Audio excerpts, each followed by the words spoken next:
In this video, let's take a look at how to click super sharp images of small birds, the most challenging and the most rewarding photography experience out there.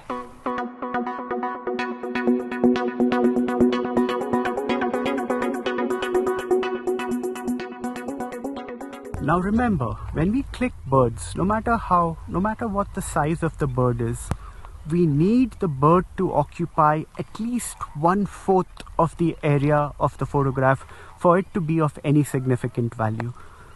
Most often, a 500mm lens is an absolute must. We need a lens which zooms in to at least 500mm to stand a chance. Even 400mm often falls short, especially for small birds. Small birds keep bobbing around a lot, moving from one twig to the other, and even when they are perched in one position, they are still bobbing their heads in different directions, never still, always on the lookout, always up to something. We invariably need a fast shutter speed to photograph little birds. I clicked this wagtail perched on the ground at Kumbhargaon near Big One. My aperture value was 4 and my shutter speed was 1/1000th of a second. Even a shutter speed of 1/1000th of a second was not sufficient to freeze the action when these little birds shivered after their bath. I find that a shutter speed of 1/500 is the least I need to end up with super sharp images of little birds. 1/1000th is ideal. I need to be around there.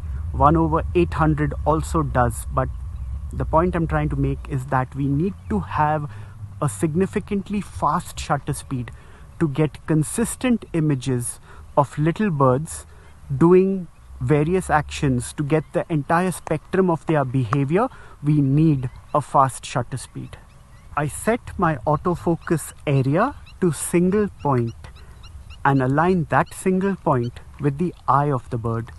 If we use a wider focus area or let the camera decide where the focus should be, it's highly unlikely that the camera will nail focus on the eye of the bird. And when we are clicking any living creature, if its eyes are even slightly out of focus, that photo is pretty much unusable because that picture does not look sharp. The focus can be on the beak of the bird, it can be on the body of the bird, but if the eye is even slightly out of focus, that picture is unusable.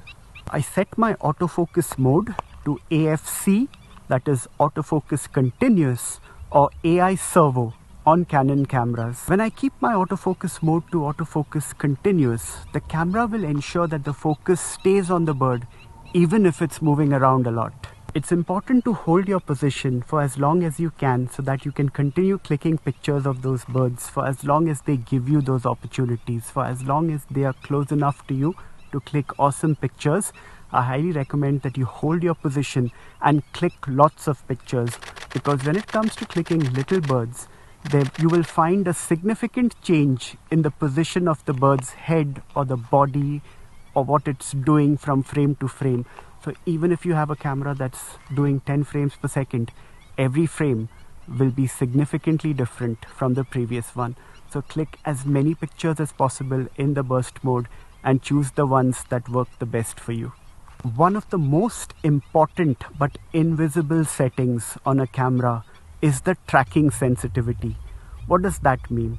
Suppose I have my focus point on the head, on the eye of a certain bird, and another bird briefly comes in the way of my camera and that bird overlapping the focus point.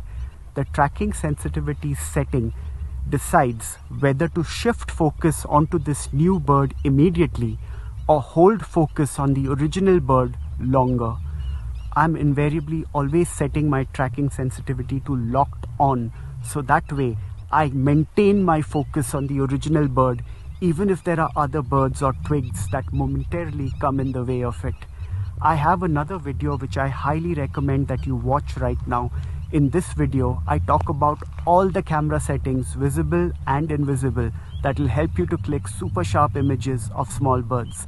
I have a separate video for Canon users and a separate video for Nikon users. Even if you don't have Canon or Nikon cameras, watching these videos will give you an idea of the kind of settings that you need to look for in your camera, no matter which brand it is.